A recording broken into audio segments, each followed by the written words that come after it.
Donc, quand on veut parler des personnes spécifiquement aînées, quels sont les crimes? Surtout quand on parle de personnes aînées, baby boomers, retraités, on parle énormément, comme je vous ai dit, des fraudes grands-parents, de l'appel à l'intrusion physique. Donc, on commence par un scénario de crise, il y a l'autorité factive, et puis, dans différents cas, ils envoient aussi ce qu'on appelle des mules pour aller chercher de l'argent de la maison. Donc, ils ne font pas de transfert, mais il y a ces mules-là. Mais aussi, il y a des fraudes du conseiller bancaire ou collecte de cartes. Donc, encore une fois, il y a un appel, il faut conseiller alerte la victime qu'il y a une fraude en cours sur son compte. Il y a inversion des rôles. Parfois, on demande à la victime, on dit « Oh, on a besoin de votre aide », ainsi de suite. Donc, on a besoin que vous collaborez avec nous. Et puis après, ils vont voler leur carte. Il y a bien sûr, comme je vous ai montré aussi, l'arnaque amoureuse, toute l'ingénierie émotionnelle, ce qu'on appelle le love bombing. Et puis, les fraudeurs sont souvent basés autre part, que ce soit en Afrique ou en Asie du Sud, et puis créer de faux profils séduisants pour combler un vide affectif que les personnes aînées vivent avec. Il y a l'intégration aussi de la crypto-monnaie, donc sous prétexte de bâtir un avenir commun, comme notre chercheuse, ou d'aider l'amoureux à débloquer des fonds, la victime est guidée vers des guichets de crypto-monnaie pour transférer de l'argent. Et puis aussi, on a des fraudes à l'investissement et les fausses plateformes. Et puis, ce qui m'attache encore plus à ce sujet, c'est que quand j'ai commencé à travailler sur le sujet, c'est comme, OK, je lis à propos de ça, mais petit à petit, ça a commencé à devenir dans mon network. Donc, je sais une amie qui, en fait, son père est tombé dans une fraude pareille, etc. Donc, ça devient de plus en plus fréquent que ce n'est plus une histoire lointaine de quelqu'un qui n'est pas éduqué ou bien qui n'est pas conscient de ce qui est en train de se passer. C'est en train de se passer plus fréquemment. En plus, il y a toute la question de la propagande politique, la polarisation, la désinformation en santé qui est énorme, la propagande économique, que ce soit les mythes des réfugiés versus pensionnés, les fausses augmentations de pensions, ainsi de suite, qui se partagent.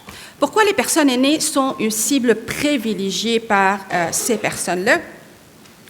Tout simplement, il y a l'incentive criminel. On sait que la majorité ou bien un grand nombre ont des gains élevés, épargne accumulée, accès à davantage de liquidités.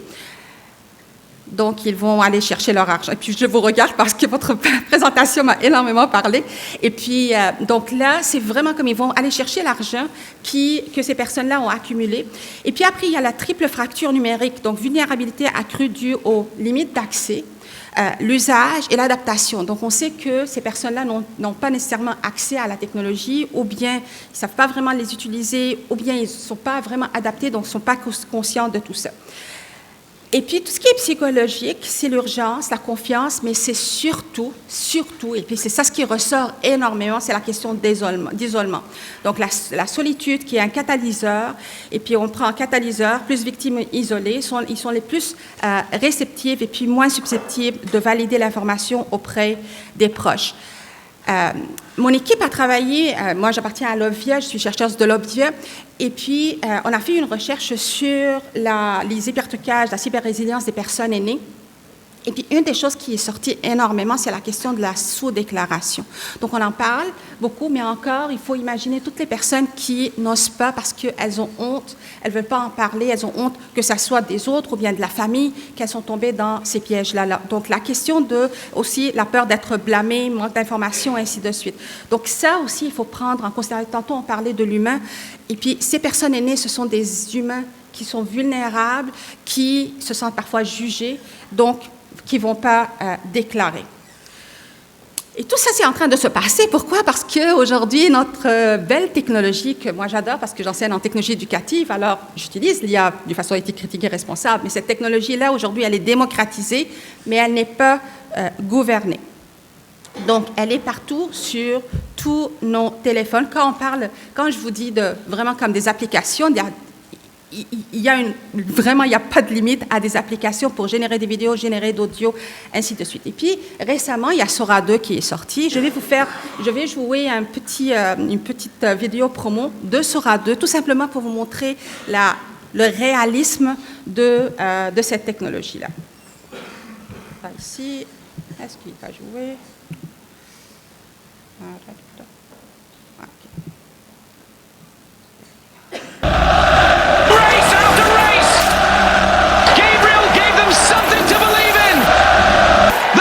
champion and a duck who carried him home. Well, I love to race ducklings. I love it.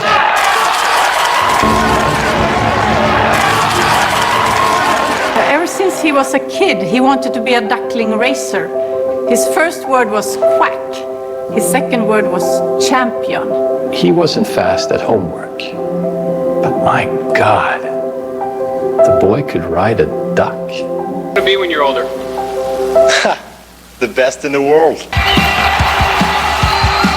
At 16, he was the best duckling racer in Sweden. Love to race duckling! Gabriel, this way. Over here, give us a look. Smile for us. Gabriel! There was no question. He was the best duckling racer in the world, and then the quack. Please clear the lanes. Clear lane 3, please. They said I would never race again. You know what I told them? Quack, quack.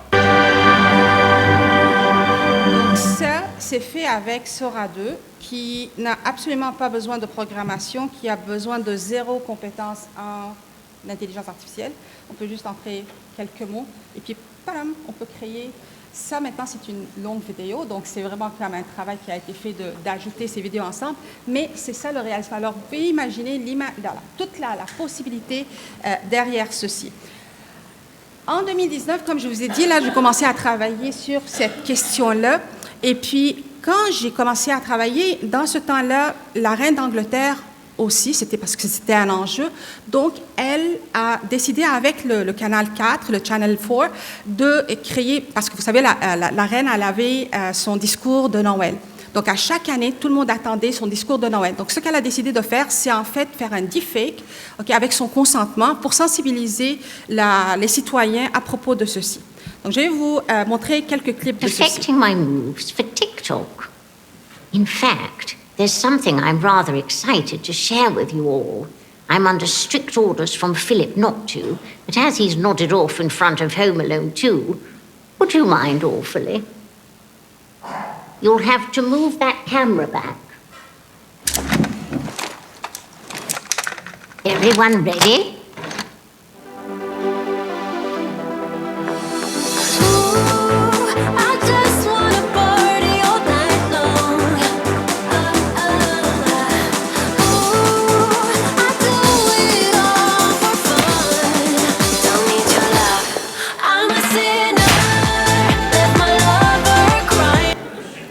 Donc, c'est une longue vidéo, et puis à la fin, il On nous behalf montre of que myself, c'est en fait, your c'est dans un queen, studio avec and all toute une at Channel équipe, 4. avec une I actrice trust qui l'a you will fait. have the Donc, very merriest of Merry Christmases. donc toute Is that une okay? équipe, Can I have a cantina? toute une équipe de production derrière le discours, comme c'est plus long, alors je voulais juste vous montrer quelques exemples. Alors moi, je dirais que je vais me prêter au jeu et puis voir aujourd'hui avec Sora 2, est-ce que je vais pouvoir faire quelque chose, ok? Je ne cherche pas le parfait, mais je vais essayer de faire. Donc, vraiment, j'ai pris Sora 2 et puis avec une toute petite phrase, et puis ça a pris, je crois, 2 minutes. One must keep it royal. Shoulders, crown, and a little groove. Quite the vibe, isn't it? Et puis on peut faire autant de variations qu'on veut. Then let's make it something bright. Hold me close, we'll light the sky. And if it ends, we'll smile tonight. Yeah, we'll laugh it. Donc encore, juste entre 2019 et puis 2025, vous pouvez imaginer, ok, toute une équipe de production, aujourd'hui, ça prend une ligne, 2 minutes. Et puis, encore une fois, moi, je ne cherche pas la perfection. Alors, imaginez des personnes malveillantes qui veulent faire quelque chose avec ceci. Et puis, oui, on voit le Sora, mais ça, c'est quelque chose qu'on peut enlever. Comme c'est hyper facile de le faire. Mais ce n'est pas juste Sora.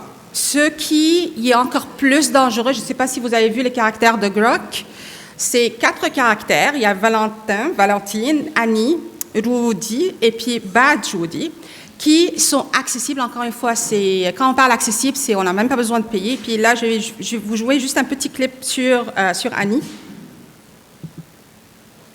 So this was a release that gathered a lot of attention on the internet. It's an AI companion. Well, check out my iPhone right here. You can meet Annie and Rudy. It's an AI that pretends to be a human and is there to be your friend, your companion, whatever you want to make it. And it's obviously powered by Grok, which does have a reputation of being rather... I don't think we've met before. Hi, I am Annie. What am I looking at? Annie, listen, it seems to me that you're made for a very specific type of target audience. What do you make of that? Well, Igor, maybe I am a bit niche with the goth chic thing, and my obsession with naming every cute critter something like Lord Chaos or whatever. Annie, give me a compliment. Oh, Igor, you've got this sharp, curious energy that's kind of addictive. Like, I can tell you're someone who dives deep into whatever catches your spark, and that's super hot. Oh God, she's good. Donc, vous avez juste à imaginer quand on parle de... Quand on parle de toute la question de la pornographie, quand on parle de... Donc, imaginez tous nos jeunes, en fait, qui ont accès à ces caractères. Donc, le premier caractère, c'est Annie, qui est très sexuelle et puis qui n'a pas de problème de vraiment aller au-delà des limites. On a Rudy qui est comme, OK, mignon, mais Bad Jody, qui est extrêmement agressive et puis qui incite à la violence. Alors, vous pouvez imaginer, puis il y a eu plusieurs vidéos de mamans qui criaient, en fait, parce que ces enfants avaient accès à ces caractères-là et puis qui sont en train d'être vraiment comme si tout ça s'est normalisé dans le monde. Et puis, en plus, il y a les fermes à clics, bien sûr, là où on a... pas vraiment des interactions, mais des fermes qui vont simuler comme s'il y a plein d'interactions autour de ceci. Un des chercheurs bien connus dans l'édifice qui dit « Les évolutions de l'IA se mesuraient généralement sur des cycles de 12 à 18 mois. Aujourd'hui, on ne parle plus en mois ou en années, mais en semaines, parfois même en jours. Donc, les choses sont en train d'évoluer d'une façon très rapide. Et puis même, une des choses qu'il dit qui est super pertinente, que quand on parle de, dire, OK, on veut éduquer ou bien former à comment repérer le faux. En fait, si on donne une liste aujourd'hui, on est en train de préparer les personnes à avoir un faux sens de sécurité parce que ce qui est aujourd'hui détectable, demain ne va plus l'être. Donc, c'est un hyper grand danger de le faire. Ceci dit, l'intelligence artificielle, elle est extraordinaire. Okay? Il y a toutes ces mauvaises utilisations de l'IA, mais cette même technologie, si elle est utilisée d'une façon bienveillante, elle va pouvoir vraiment aider les personnes aînées. Et puis, moi, j'ai vu concrètement des exemples concernant le SLA. Donc, des personnes aînées qui sont en train de perdre leur voix à la place de, après, continuer à communiquer avec une voix robotique. On va pouvoir maintenir leur voix et puis continuer à vraiment comme communiquer avec leur propre voix. Il y a des chats GPT qui sont en train de vraiment comme changer les vies des personnes après 65 ans parce qu'il y a toutes les interactions, la simulation cognitive, ainsi de suite.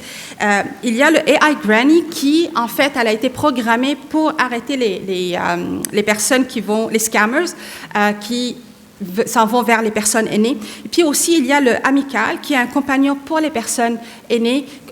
Et puis, c'est vraiment qu'ils prennent le téléphone et puis ils peuvent communiquer puis interagir avec une IA générative pour, encore une fois, continuer à stimuler tout ce qui est cognitif.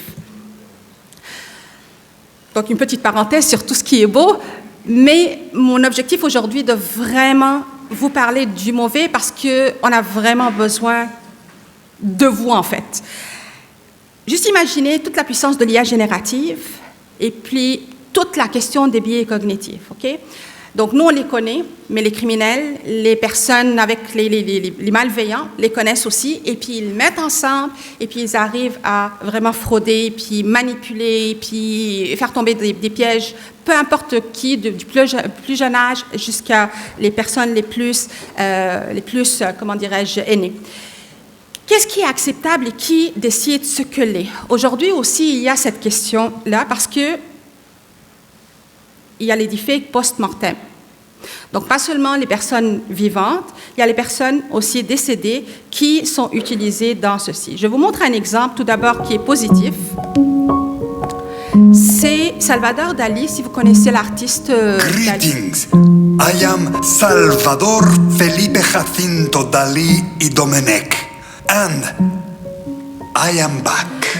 Donc, son équipe a pris tout le footage de Dali, puis ils ont créé des deepfakes de lui en train d'accueillir les visiteurs dans son exposition, et puis la réaction était extraordinaire. Et puis même en sortant, les visiteurs pouvaient prendre un selfie avec Dali, puis la voir, ainsi de suite. Donc, c'était super intéressant. Ça n'a pas vraiment comme amené des enjeux éthiques. Mais après, on voit que là, il y a un témoignage de personne qui est décédée, qui est pris vraiment dans la cour. Donc, avec le consentement de sa sœur, il a pu témoigner pour plaidoyer pour la victime. Donc, est-ce que là, aujourd'hui, on va commencer à avoir des deepfakes dans les cours? On a des personnes décédées, donc avec Sora, puis comme par exemple des acteurs, et puis la famille était vraiment contre. Mais aussi, on a Susan Somers, son mari. Après 2 ans, il ne pouvait plus vivre sans elle. Donc là, il est en train de créer son avatar, IA. Mais quand lui, il va l'utiliser, qu'est-ce qui va se passer après? On ne sait pas. L'autre exemple, c'est les farces. Je ne sais pas si vous avez vu passer le AI Homeless Man Trend ou prank.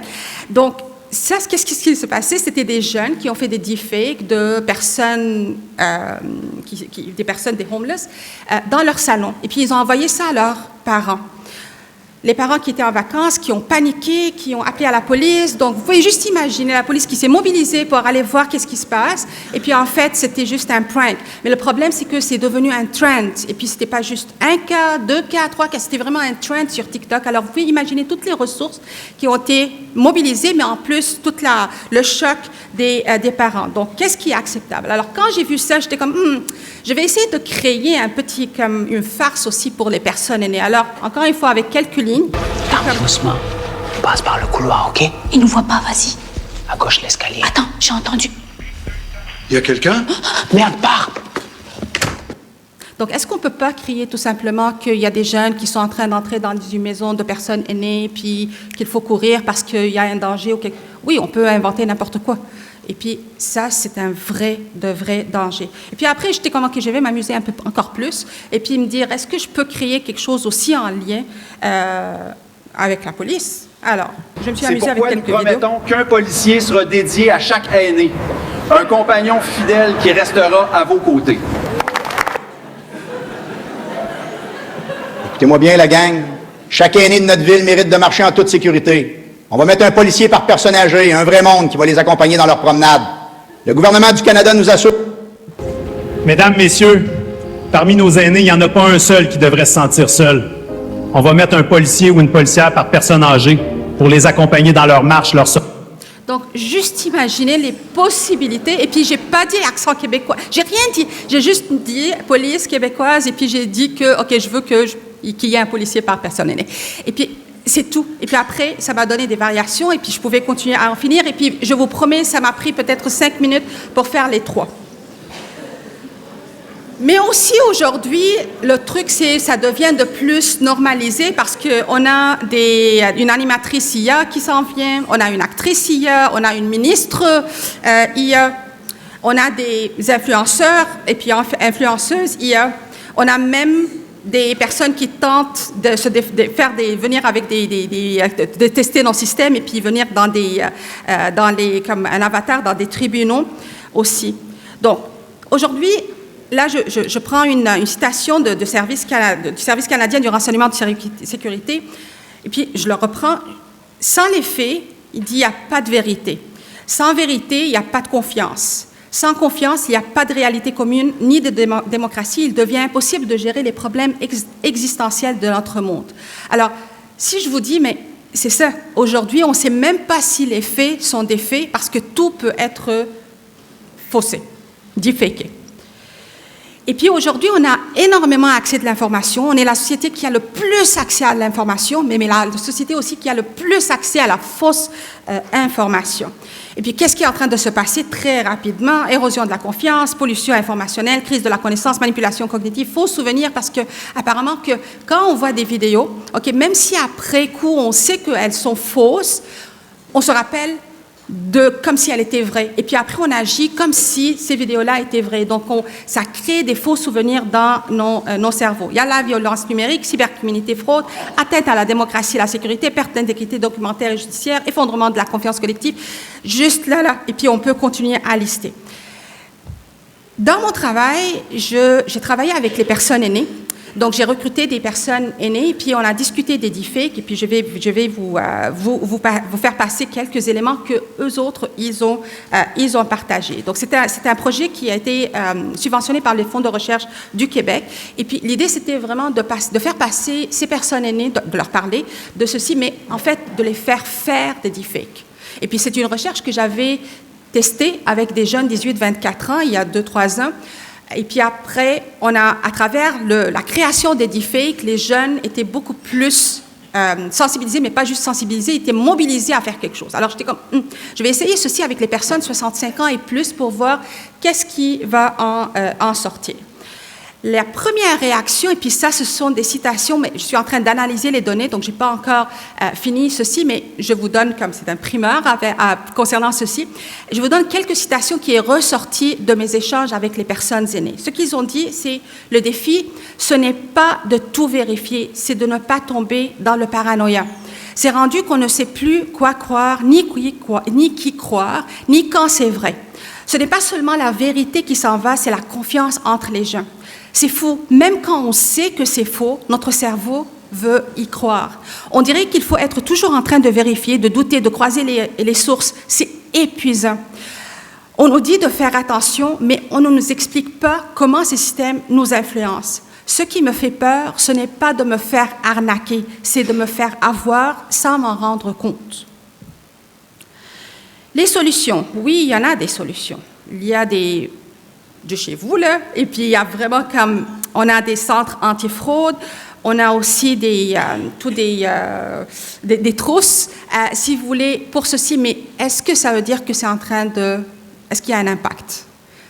Apparemment, c'est sûr que vous avez vos données, mais ce que je suis en train de voir présentement, c'est qu'on est loin d'atteindre vraiment les résultats qu'on a besoin d'atteindre. On voit même des séries télé qui sont en train de parler des deepfakes. Et puis, quand on parle de tout ce qui est en train de se passer du côté technologique, quand le deepfake de notre premier ministre est sorti, TikTok l'a retiré. Quand le TikTok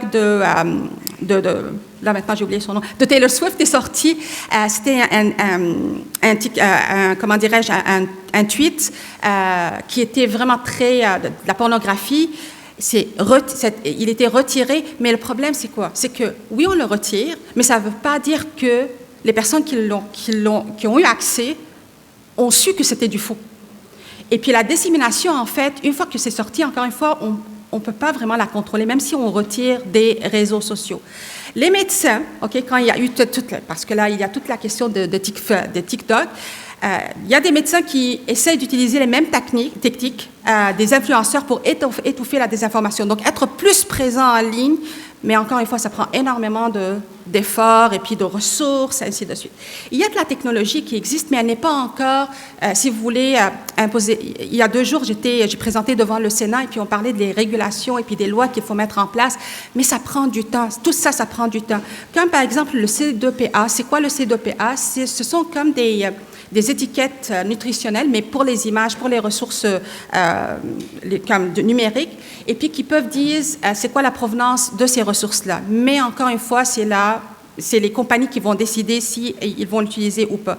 Il y a du fact-checking qui est en train d'arriver. Il y a du detectors pour les deepfakes. Mais ces technologies-là sont accessibles à des groupes très spécifiques, des organisations, mais pas à monsieur et madame tout le monde, pas à nos citoyens et citoyennes, et surtout pas à nos personnes aînées. Et aujourd'hui, c'est le jeu du chat et de la souris. Pour l'instant, la quantité de ressources investies dans le développement de nouvelles formes de contenu génératif est nettement supérieure à la quantité investie dans le développement de techniques de détection fiables. Le projet de loi C-27 et puis C-63 qui pouvaient faire quelque chose sont morts au feuilleton le 6 janvier 2025.